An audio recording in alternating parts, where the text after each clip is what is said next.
কুমিল্লা জেলার হোমনা উপজেলা গারমোড়া বাজারে বেশ সুন্দর একটি গৃহস্থের বলদ দেখা যাচ্ছে। আমরা দাম তো জানবো, ভিডিওটি কেমন হচ্ছে অবশ্যই কমেন্ট বক্সে জানিয়ে দেবেন। ভালো লাগলে লাইক কমেন্ট শেয়ার করে দেবেন। আসসালামু আলাইকুম, ভালো আছেন?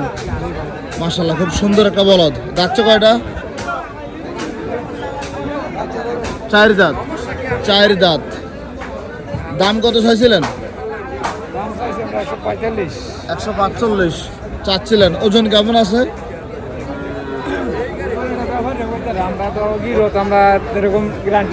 ওজন ব্যাপারীরা বলতে পারে, আপনারা বলতে পারতেছেন না। 4 মণ থেকে 4.5 মণ হবে।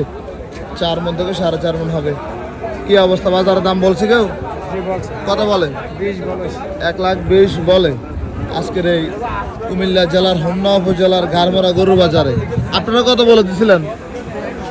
আমরা বলছি যে দাম কয়ে গেছে। বেচা কত বলে দিচ্ছেন? একদম আমরা 35